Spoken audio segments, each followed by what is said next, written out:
Hello, everyone. Welcome to this week's episode of Self-Directed 101. We do these every week, every Tuesday at the Camaplan office. We go over the basics of self-direction and answer questions along the way. So let's just jump into it. Before we get started, we do have a brief disclosure just to let you know that Camaplan is a neutral third-party administrator of IRAs. We are not investment advisors, CPAs, attorneys, and we can't give any tax or legal advice. Everything in this presentation is strictly for educational purposes. It's not intended to be misconstrued as advice.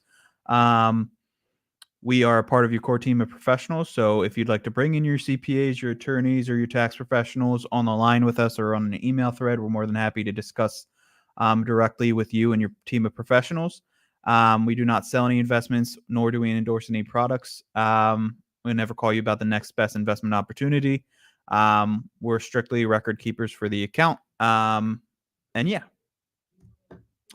Some things we'll go over today, again, is the basics of self-direction. So what does self-directed mean? Different types of accounts that can be self-directed. What can I invest into with a self-directed IRA? What can't I invest into with self-directed IRA?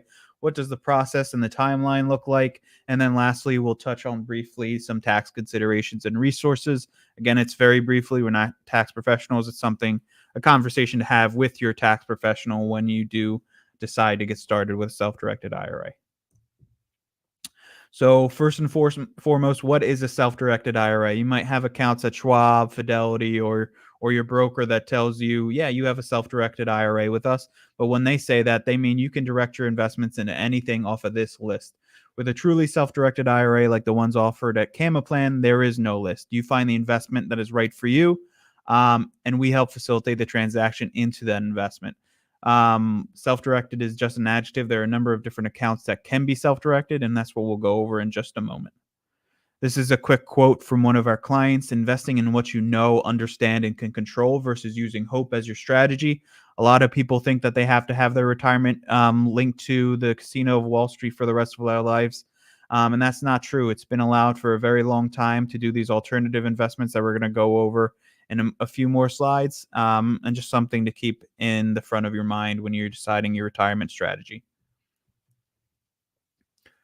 Here are the accounts that can be self-directed. Like I said, self-directed is just an adjective, but the accounts that you're really working with are these. There are two buckets you can look at. There's the tax-deferred bucket and the tax-free bucket. So when we're talking about tax-deferred, that means your contributions are not taxable. However, years down the line, those contributions and those earnings, when you take them out at retirement, that amount is going to be taxed. On the other hand, you have the tax-free bucket where you are paying taxes on the amount you contribute in the account on the front end.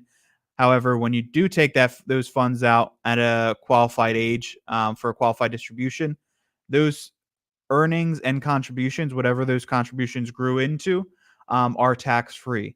So on the tax-deferred side, we have the traditional IRA. We have spousal IRA. It's misleading. I still need to change the slide. It just means that's another adjective people put in front of these IRAs just to mean if you have a working spouse and a non-working spouse, the working spouse can contribute on behalf of the non-working spouse. But that can also be a spousal IRA, can also be a Roth IRA. You have some employer-linked IRAs like the SEP IRA or Simple IRA. SEP stands for Simplified Employee Pension Plan, and Simple stands for Savings Incentives Match Plan for employers. Then you have your 401ks, your 403bs, and your other employer plans down below, where we list the defined benefit plans and the defined contribution plans. On the other hand, you have your Roth IRA. In the tax-free bucket we're going to go over, you have the Roth IRA, you have the health savings account, which is the only account of its type where contributions are tax deferred, and distributions can also be tax-free if for a qualified medical expense. You also have your your educational savings account, ESAs, also referred to as Coverdell's, and then there's 401ks I mentioned earlier. They can also have Roth portions if they're established by the plan administrator. If you take anything from this slide, just know any investment can be made out of any of these accounts. The investments are not decided based off the account you select. These just really dictate contributions and distributions for the most part. Here we're going to go over some differences between the 401k and the IRA. The main differences are the 401ks can invest into life insurance where the IRAs cannot. Self-employment is required for solo 401k, and then 401ks are the only accounts of their type, only retirement accounts to say that can take personal loans, but that amount has to be $50,000 or 50% of the account balance, whichever those two amounts is less. And then the last main difference, other than obviously contributions between the IRAs and the 401ks, the last main difference is UDFI rules do not apply to solo or 401ks if certain requirements are met, where they will always apply to self-directed IRAs or IRAs in general. UDFI stands for unrelated debt finance income. We'll talk about that a little bit towards the end of the presentation when we go over tax considerations, but just something to keep in mind. This is a visual showing $100,000 of earnings. What do you get to keep through different avenues of investments? So if you start off the money you earn at your day job through your salaries or your 1099, you earn $100,000 through that avenue. However, you're paying, in this example, you're in a 40% tax bracket. You're paying federal, state, local, Social Security, Medicare. Your employer is also paying taxes. So at the end of the day, out of the $100,000, you're only walking away with $60,000 and paying Uncle Sam $40,000 to help him keep the lights on. And this will vary depending on your location, of course, with different cities, obviously paying different from other localities and different states, of course. Next up below that, we have the passive income. In the same bracket, you're paying about you're earning about $75,000 out of the $100,000, and you're only paying 25% in taxes because you're not paying that Social Security and Medicare taxes, or your employer is also not paying taxes like the example above. And then down below, what we're going to be talking about through this entire presentation are the tax deferred and tax free income. That $100,000 is $100,000 you get to keep. However, there's an asterisk next to the tax deferred option because, as you can see, the $100,000 is taxed at distribution, whereas the tax-free account, that $100,000 has already been taxed at your contribution, so you get to keep that $100,000, and it is not taxable to you. This is another visual. Over 40 years at a 10% rate of return at a 30% tax bracket, what do you really get to walk away with? You have your taxable income in blue, you have your tax deferred income in green, and you have your tax-free income in dark green.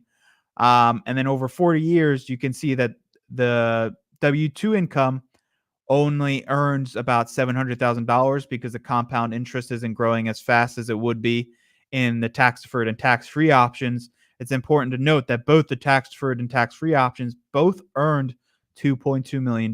However, when the tax deferred option or your traditional IRA, when you went to take that money out of that traditional IRA, you had to pay taxes on that money. So about $700,000 worth of taxes, where the $2.2 million on the Roth IRA, when that's taken out for a qualified distribution, that's tax free and that's cash in your pocket.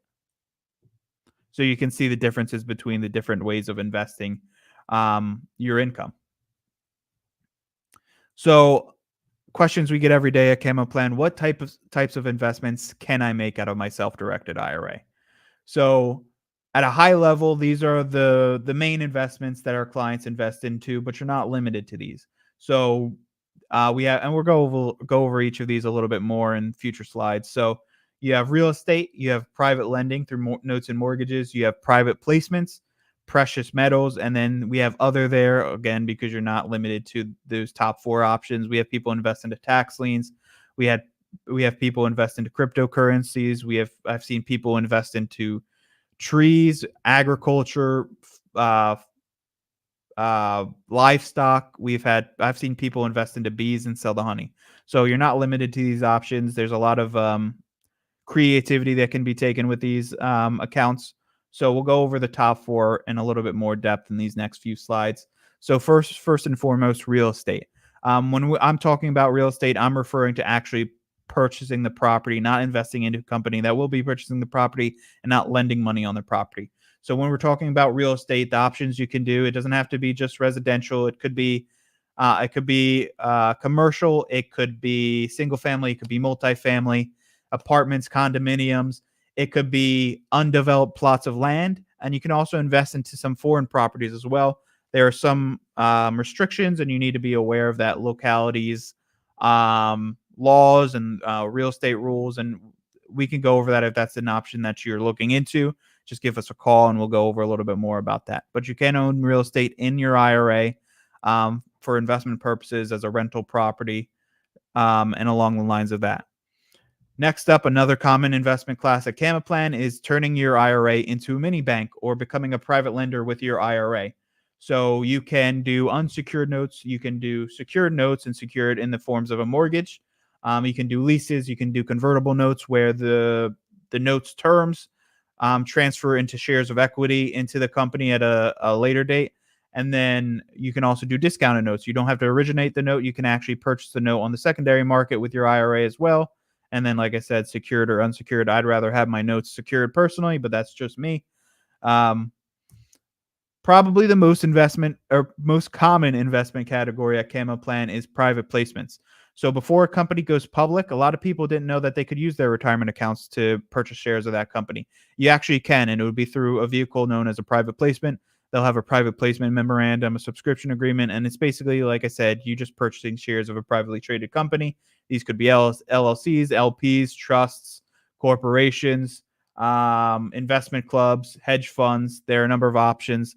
It's probably, I would say, the most passive option within the self-directed IRA, and that's why I'm assuming it's the most common. But again, it's not the only option, but private placements are available to be done through your self-directed IRA. Another investment class that's pretty popular at Camaplan is precious metals.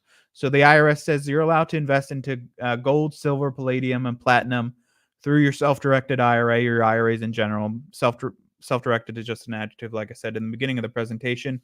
And these can also be coins or they can be bullion. And there is another option called the precious metals composite. That's a combination of the gold, silver, palladium, and platinum that we mentioned above. So we talked briefly about what you can invest into with your self-directed IRA. Now we're going to talk a little bit about what you cannot invest into with your self-directed IRA. And this is, I keep saying self-directed IRA, but these rules apply to all IRAs, not just self-directed. It's just something you should be more aware of when you're running with these alternative investments, because publicly traded assets, you'll usually not run into these prohibited transactions. But what the IRS says you're not allowed to invest in with your self-directed IRA or IRAs in general are collectibles and life insurance. This includes works of arts, rugs, metals, or gems. Take note of that because there is an exception, like we talked about before. Stamps, alcoholic beverages, those are all prohibited from the IRS to be purchased from the IRA. You can invest into companies that are dealing with these collectibles and life insurance if it's through like a loan or a private placement. The IRA just can't go out and purchase those collectibles themselves. And then you can see at the bottom, we just talked about precious metals. There is the exception for U.S. government minted gold, silvers, eagles, palladium, and different coins. There are exceptions. It has to be minted in the U.S. It has to meet certain purity standards, certain quality standards, and it varies dependent on the actual type of metal, but they are allowed within the IRA, just not collectible metals and gems that you may think of. Other things that the IRS says that your IRA is not allowed to engage in are self-dealing and personal use. So when you're investing with your IRA, it has to be an arm's length transaction strictly for investment purposes to grow your retirement account. So let's use the example of real estate. If your IRA goes out and purchases a property, you as the account holder and a number of disqualified persons we're about to talk about are prohibited from receiving any direct benefit from the IRA and its investments, as well as providing a direct benefit to the IRA and its investments. So receiving a direct benefit would be in real estate in the form of, personal use. So you purchase a beach house with your IRA. You're intended to rent that beach house out or buy and hold and then eventually sell it at a profit. But if you go in and use the property personally, that would be prohibited. So you can't live in it, not even one day out of the year. It's strictly for investment purposes. Now, providing a direct benefit to the IRA could, in the terms of real estate, could be self would be doing work on the property. So your IRA purchases a property. You can pick the color of the paint you want to paint the walls. You just can't go in there yourself and paint the walls. The IRS wants you to pay somebody who's going to charge a competitive price that's going to pay the tax on the income they earn from that work. Um, you're not able to provide any benefits in that form. You're also not able to buy from your own IRA. You're not able to sell to your own IRA. These are all some examples of prohibited transactions, and we can go over specific scenarios if you want to ask questions in the comments, or if you want to give our office a call at the end of the presentation, or whenever you're available in the future. We're always happy to go over these scenarios with you as well. Now, like I said, not only you as the account holder are disqualified from doing these prohibited transactions, there are additional disqualified persons to the IRA other than yourself as the account holder. And these are mainly people of lineal ascent or descent of you. So parents, grandparents, children, grandchildren, your spouse are all prohibited from doing these transactions and providing direct benefit to the IRA or receiving direct benefit from the IRA. However, non-ascent or descent, some lateral relatives like aunts, uncles, cousins, siblings, nieces, and nephews, they're okay. There are additional prohibited disqualified persons like fiduciaries of the plan that you can check out on our website. They're just not able to receive those benefits or provide those benefits to your investments. You can partner with these entities, like let's say you want to purchase a property with your IRA, but you don't have the full amount of capital available within your retirement account. You can partner with these people individually or their retirement accounts as well, as long as you still follow the prohibited transaction guidelines. And like I said earlier, if you want to walk through any specific hypotheticals or ideas that you're looking to do with your IRA, give us a call and we'll help work through it with you. Even include your professionals on the call if you'd like, tax professionals, your attorneys.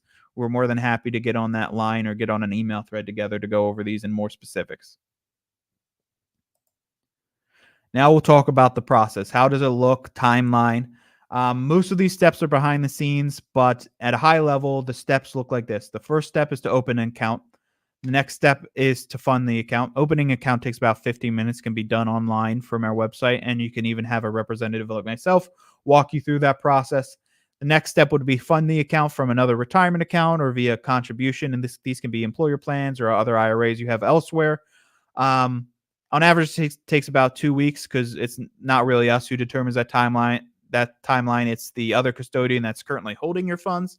But don't think about too much about this. We'll hold your hand through the process, walk you through whether you need to do a transfer or a rollover, the paperwork that's required, and we can even get on the line with you and your other custodian if you'd like to make sure the process is quick and seamless. The next step after that, once the account's been funded, you'll receive an email notification from us letting you know that transaction has occurred. At that point, you can identify the investment you want to make. So whether it's you want to purchase a property, you want to lend money to a borrower, you want to invest into a privately traded company, you have metals you want to purchase, you want to do tax liens, any of those options, you'll identify what you want to make, what investment you want to make, and then you'll start submitting the investment paperwork, which is another process we'll hold your hand through. There's just one CAMA plan form, which is our asset purchase directive, which just tells us what you're investing in, how much you're investing, how you'd like it sent, and where we're sending it. And then along that asset purchase directive, we'll ask from you supporting paperwork for the investment. So promissory note if it's a loan you're doing. We'll ask for a subscription agreement if you're doing a private placement. If you're purchasing a property, we'll look for something like an agreement of sale. And on all of those documents, what we're looking to see, we're not making sure it's a good investment. We're a neutral third party and we're not investment advisors. What we're looking at in that paperwork is to make sure that the investment is titled properly. So when you're making these investments with your IRA, it's not you personally making that investment. So if I wanted to invest with my IRA, I don't want William Mucker to be the subscriber on that subscription agreement. What I want to see is the IRA, which is a separate entity from you, similar to a trust. And it's going to look something along the lines, at least in my situation, it would be something along the lines of CAMA plan, FBO, which stands for benefit of, William Mucker IRA, or if I had a Roth IRA, it would be CAMA plan, FBO, William Mucker Roth IRA, etc. Once we have that, we'll process the investment within 2 business days of receiving the paperwork in good order. The funds are sent to the investment provider based off your instructions on that asset purchase directive, and then you'll be able to log into your online portal at CAMA Plan and see those assets within the account, see any transactions that have taken place, and then any return from that investment will be go directly back into your IRA, similar to if you were earning dividends or interest payments from your current brokerage accounts. It all works the same, and then you can use that cash to reinvest, transfer to a broker in the meantime, or take a distribution if you'd like as well. From the date you open the account to the date you make your first investment, I tell people to expect on average about 3 weeks. That process could be much quicker. It could take a little bit longer, but the biggest chunk of the time is getting the account funded. But again, don't stress out about that. We'll be basically in your corner, holding your hand throughout the process, letting you know what paperwork's required. And again, we're happy to get on the line with you and your other custodian if you'd like. Some frequently asked questions. Actually, these aren't frequently asked questions. This is just what Camo Plan does. Why do you need us? So the IRS actually requires that you have a neutral party like Camo Plan do the record keeping for these accounts and report to the IRS at the end of every year. And that's what we do. We're a neutral third party. We don't sell you anything. We don't tell you what to invest in. We don't tell you whether it's a good deal or not. We're strictly there to facilitate the transaction and keep record of those transactions to report at the end of the year back to the IRS. We are part of your core team professionals. I'll say this again, like I said in the beginning of the presentation and a few times throughout. Bring in your tax professionals, bring in your attorneys, bring in your investment advisors. Do all your due diligence on us, just like we asked you to do your due diligence on the investments you're trying to make out of your IRA. We're happy to be a part of the process in whatever capacity that's required to make sure your investment gets done through your self-directed IRA properly. These are some frequently asked questions. I'm going to zip through this because we talked about most of this in pretty good detail. And if you have any questions, please type them into the chat. I'm happy to help. The timeline to open and fund a self-directed IRA, 15 minutes to open the account online, about 2 weeks on average to fund the account, but that varies. Again, we'll hold your hand throughout that process. How do you fund an account through an IRA and how long does it take? Again, about on average 2 weeks. The options to fund an account are either a transfer from another IRA, rollover from an employer plan, or doing a contribution of cash into the account, just like any other IRA. Walk me through how I invest in an asset through a self-directed IRA account. We just went over that pretty recently. You open the account, you fund the account via transfer, rollover, or contribution. You identify the investment, provide to us our asset purchase directive and the supporting documents for that specific investment you're making, showing that the IRA is the investor and not you personally. And then we'll sign on behalf of the IRA as third-party administrator and send the funds to that investment provider. I just said who signs the paper when I invest. 99% of the time, it's going to be us as third-party administrator. However, we need your initials next to the signature line for your IRA because that lets us know that you've read and approved of that agreement or that document in specific. The only time where this may vary is if you're doing a personal loan or if you're doing a loan to somebody through a promissory note. A lot of times we'll deem that more so an agreement between you and your borrower. So we may not sign on promissory notes, but everything else we'll sign on behalf of the IRA's third-party administrator. We didn't go over this, which is a good question. Can I use my IRA for the down payment of a property I want to own personally? We went over a lot of information, but if you were paying attention, this would be considered a prohibited transaction. So the IRA is only allowed to pay for its percentage of expenses for the asset it's going to own. So let's say you wanted to own a property 100% out of the IRA. That means the IRA has to pay for 100% of all expenses, and then it's entitled to 100% of all return from that investment. So those expenses I mentioned include down payment, purchase price, utility bills, renovations. Any expense needs to be paid by the IRA for IRA assets. If you wanted to only own 50% of the asset or the property, that means the IRA can only pay exactly 50% of the down payment, purchase price, utility bills, and renovation. And it'll be entitled to 50% of all the income. It doesn't have to be 50-50. It could be 60-40, 70-30, whatever percentage works best for you. But you can partner with different entities. But whatever percentage of that asset the IRA owns is the percentage of all expenses it has to pay and all return it has to receive from that investment. Can my IRA receive a loan to purchase a property? So we're going to talk about this in the next slide a little bit more in depth.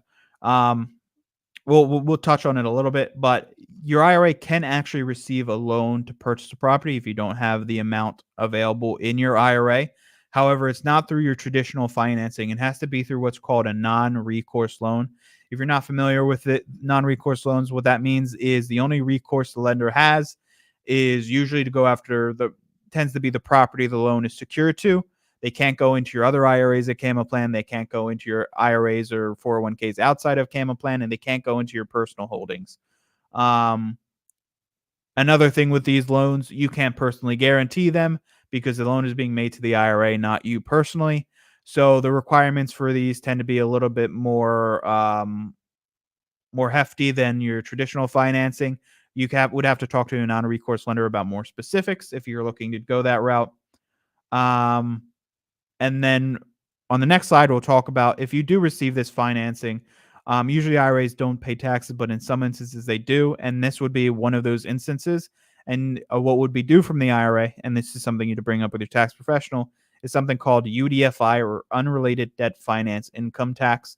That's something your CPA will help calculate. A lot of people who end up paying these taxes are okay with them, but I'll save that for the next slide. And I'll specifically why they're okay with that. Now, can I manage the property my IRA owns? It really depends on your definition of manage. You can pick the color of the paint you want to paint the walls. You can pick your tenants. You just can't go in there and do any work. You can't stay in there personally. A lot of people will opt to have a property manager that they pay through the IRA to manage these properties. But there are a lot of people that don't pay a property manager and do it directly through the IRA. So, yes, you can technically manage it. You just can't go in there and do any of those prohibited transactions we mentioned earlier, like sweat equity or personal use. That would be prohibited. For capital calls or additionally funding an existing asset in the account, you submit not an asset purchase directive, a payment authorization directive, and that can be done directly through your online portal. That's a one-page form, 2 pages including the signature page. Just tells us what the payment, the expenses for. You'd mark additional funding, submit to us a copy of the capital call notice, and then those usually get processed within 1 business day.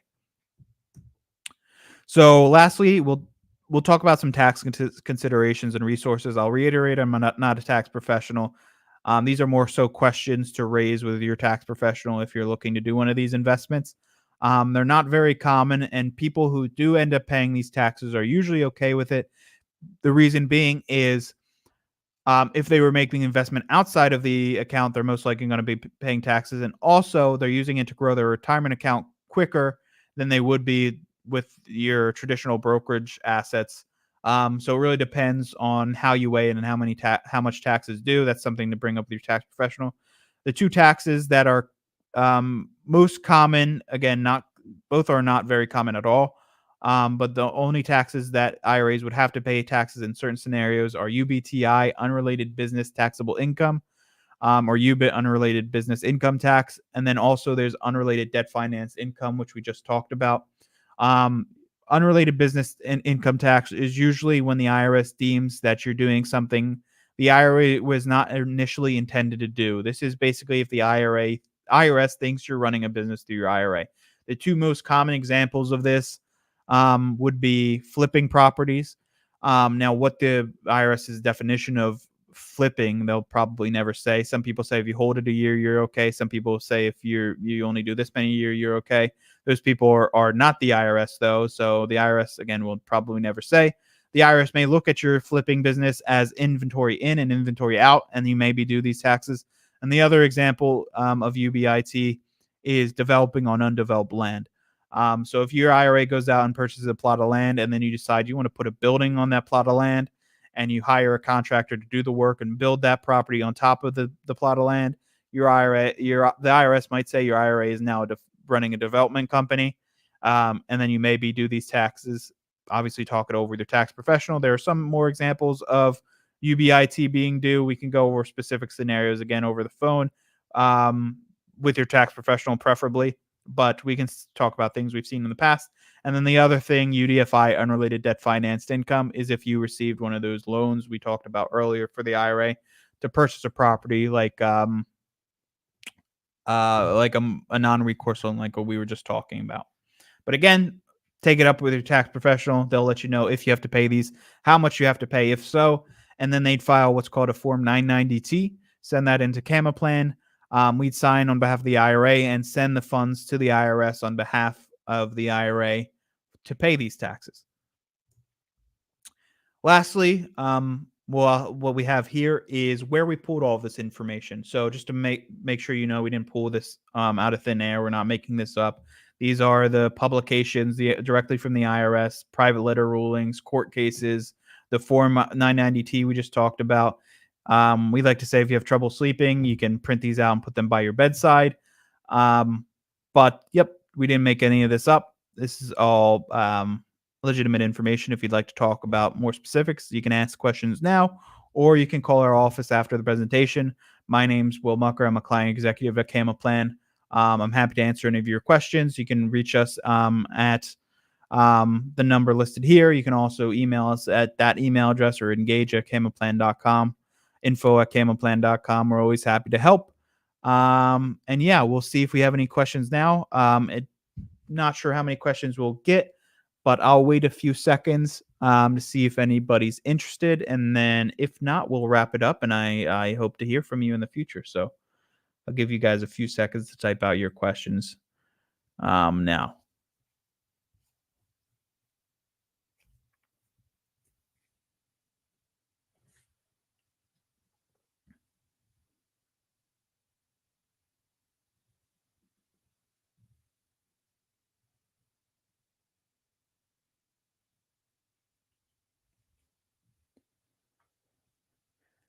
All right. I think I did such a good job. Nobody has questions. But if you do, and you don't want to ask them on the stream, if you want to call our office and go over it one-on-one, I highly recommend giving us a call. Even if you may not be getting started for a few months, talk it over with us. We'll answer any of your questions that we can. Talk to your tax professionals, your attorneys, your advisors. Bring them into us. We'd love to talk to them as well alongside you. But I want to thank everybody who attended this presentation and encourage you to reach out if you have any questions. And I hope you all have a great rest of your day.